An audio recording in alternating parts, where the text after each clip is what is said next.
Hello everyone and welcome to my corner of the world. Today I have a technique to share with you. It's called the Fragmented Card Technique and really that's because it looks as though the card has been divided into bits, sort of exploded out a little bit there. So I have got these two samples to share with you. I'm going to be showing you using the Halloween version, but the Hugs and Stuff version is made exactly the same way, except for this one I've used Lost Lagoon with the coordinating papers. All right, so our card is featuring the Them Bones designer series paper. And if you look very carefully, you'll see we've got some little embellishments on there, and they are called the Glow in the Dark Bats and Ghosts. And they do actually glow in the dark when you can just see them picking up here. So we're going to start with a piece of cardstock, and I'm using pumpkin pie, and this measures 4 by 5 1/4, and it's just slightly smaller than my card base. So I get a little border here, and so my card base is 8 1/2 by 5 1/2, and I've scored it at 4 1/4, and as I say, that's Cajun Craze. Now I've been using some dies which I'm very fond of. They're the Stylish Shapes dies, and I like them because they've got nested squares and nested circles, and then 3-4 banners, and they've all got a stitched finish which really looks quite lovely when we cut the pieces. So I've already done a little bit of cutting out, and I've used the second and the third smallest dies. You can see they're just stitched, and I've got the large one in pumpkin pie, and I'm going to start by attaching this to my card base, and as long as I've got it sort of centered like left to right, it doesn't really matter how far you stick it down, and I think that's going to do it for me. I'm not overly fussed about how equal it is, but it looks like I got 5/8 one side, and 5/8 the other, so that wasn't a bad guess. So that piece is just stuck down, and I've used liquid, but you could go ahead and use any adhesive that you like, but it needs to be flat to your piece of card, so don't use like dimensionals or anything like that. So that's our first stage. And then I've got some strips of Cajun Craze cardstock, and these are 1/4 inch wide, and they're just 8 1/2, and that's because that was the width of the card, and I didn't want to be sort of messing around too much with trying to cut exact lengths. Now I've run these through my embossing folder, and this is this lovely distressed tile one, and it really does give a simply gorgeous effect. It's like a quarterfoil, but it's got some like little blank places where, if you like, that's sort of the distressed aspect of it, and it's a really lovely embossing folder. Right, so I'm going to start by building up my framework, and so I've got my first piece of on my first strip of card, and I'm going to look for where it will be the longest point from this corner down to an edge, and I think this is going to be it. And I'm actually going to attach it here with some adhesive, and I'm just lining up the very top of my strip with this cut edge of my square. I'm going to need to put adhesive down the whole length, and I need to be a bit gentle with it because I don't want it to sort of squidge out. I think that might be enough. So again, I'm going to just line it up on that very top, that corner there, and I'm going to slide it so it butts up against my square like that, and you can see that's what we end up with. So now we're going to build up basically a pinwheel. So the next piece I'm going to put in is this piece here, and again what I might do is just chop this bit off. Maybe that will be long enough. That will be perfect. Now, in order for this to work properly and you not to get any gaps, you need to make sure that this is a nice cut, like a 90-degree angle, and then it will line up beautifully. So I'm just using my liquid adhesive again, and we're going to pop that, we're going to line it up with that corner, slide it so it butts up with my square, and there I've got my second piece. I'm going to try a good start again.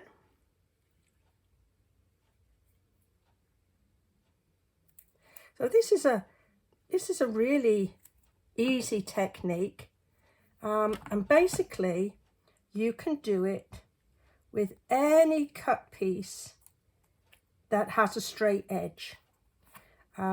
So basically that means you can't do it with circles or ovals or like an arched. You can't use an arched piece because that would obviously have a bit of a circle. So I did cut and prep 3 pieces of this, but I think I don't need all of that. And so my last piece is just going to go there.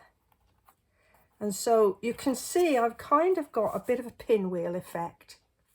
So now I'm just going to flip over and trim off those pieces so that they are all lined up with my piece of card here. Now, depending on where you put your center point, or this square here, will depend on what sort of shape or shapes that you get left over. Right, so that's how we build up the pinwheel. Now, you could always stamp here if you wished, but what I want to do is to share with you how to attach some decorative paper. So I've taken 2 designs out of the pack of Them Bones decorative paper, and I've got 2 pieces that are 3 by 6, and I found that although we do get a bit of wastage, that by doing it like this you will get a nice, there's enough there because you need it to go and to sort of fill that piece in. And so you can see that if I cut this any narrower, I wouldn't be able to cover that corner. So I'm going to start with my biggest piece first, and because this has got quite a big pattern on it, I'm going to use that piece first. So I'm going to add my adhesive onto the cardstock here. And that means I don't have to guess where to put the adhesive on the back. And just keeping this sort of slightly at an angle, I'm going to slide it in so that the cut edges line up with the card strips that I've laid down. So there you see, that's nicely stuck down like that. I'm going to let that just set for a moment, and then I'm going to flip it over and just trim that away from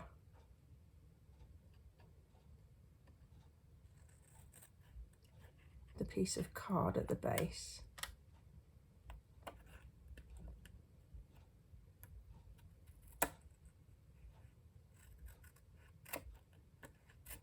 There we go. Now I like to work in opposite corners, so I'm going to do this corner straight away, and I'm going to be using the other corner from the pre-cut piece.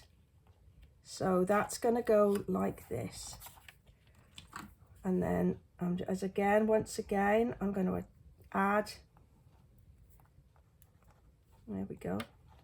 Looks like I'm, no, I've still got plenty left.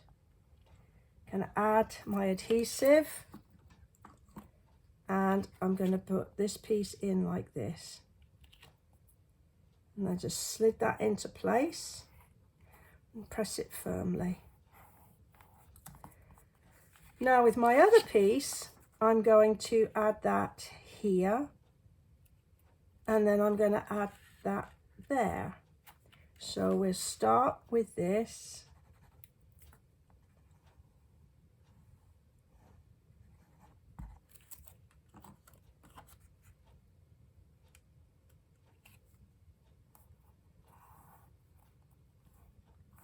There we are. I'm just gently smoothing that down. And I'm going to trim this one up.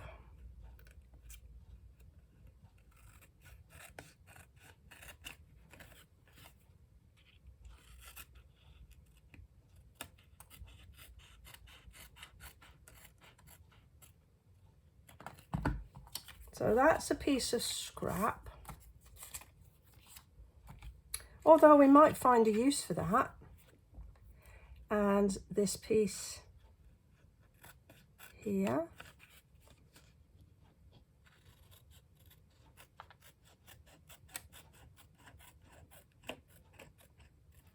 like that. Oh dear, I just need to take a tiny little sliver off of that card. Nope, it's gonna have to go from this angle. There we go. There we are.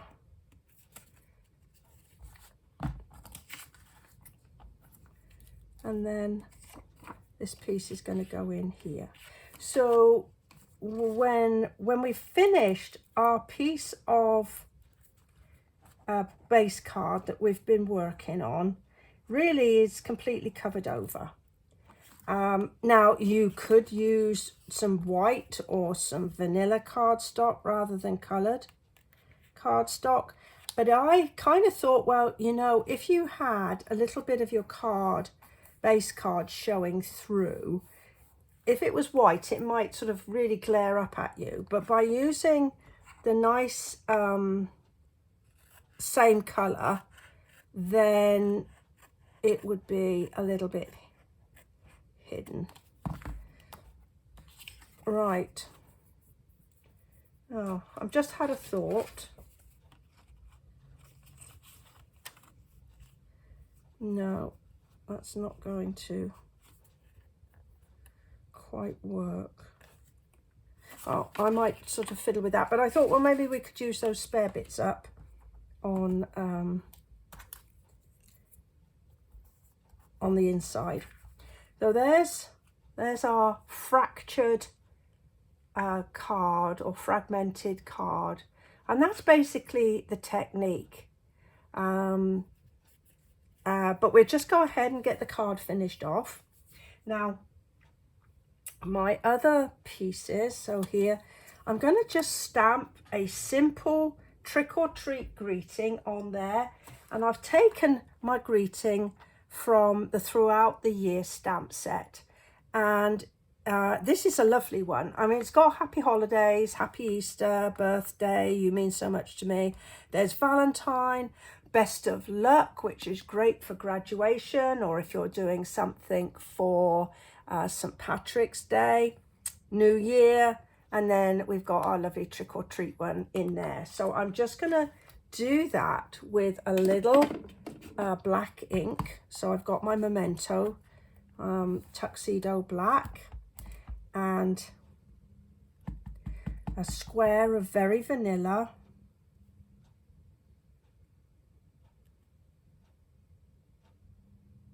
There we go. Get that up and out of the way. Now, when I made the card to start with, I went to put this on and it didn't quite have the impact that I wanted by just doing it like that. So I just got a little square of basic black, and it just helps give it a bit of a pop. So we're going to use some more adhesive just to stick those two bits together. Now, I know I've given you some dimensions for my various pieces, but you don't have to worry about trying to catch those and write them down as we're going along. If you look below this video, there will be a link to my blog, and it will take you exactly to the this post to give you some more information on the dimensions. Now, I know a few minutes ago I had my card base because I folded it in half, and there it is. I'm just going to pop this up on some Stampin' Dimensionals just to give it a little bit more impact. So I've got some here nearly finished. Now, do you use the edges? Because they're just as sticky as using the bits in the center. I use mine up. I use all of my bits up rather than waste them. And it looks like I've got another one here. There we go. Yeah, when I do my classes, I often find that the edges don't get used, so I just scoop those up and then I use them all on my projects. Right, just get the backing off here.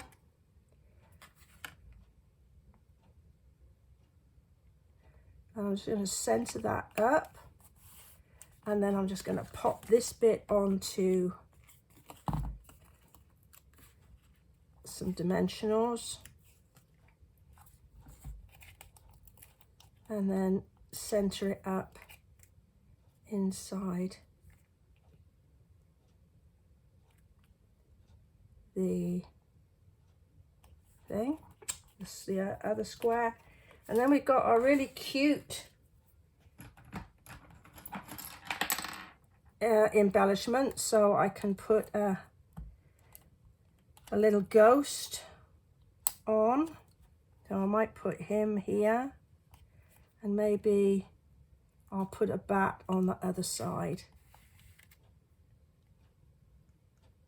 Like that. And there we have the Fractured Card Technique. Now, as I said, I have this other one which I did, which is sort of a more generalized one. And you can see that I took my paper and I chose some colors for my cards out of that paper, and that's what I've done with my strips. Now I have another one here where I've used a different paper, and this time I chose to take the navy colour out and the white from the blossoms, and it makes quite a pop. And then I have one more to show you, which I'll be doing a separate video about, and this one is using a different shape, and we're not using decorative paper on this one, and so I'm going to be doing a video on that one as well. Well, I hope you've enjoyed this technique. I've certainly enjoyed sharing it with you. If you've enjoyed, perhaps you'll give me a thumbs up and share my video, and if you don't subscribe, maybe you could go ahead and do that. And then any comments you have, I'd love to read them if you put them down below. Well, thank you for joining me today. Bye-bye for now.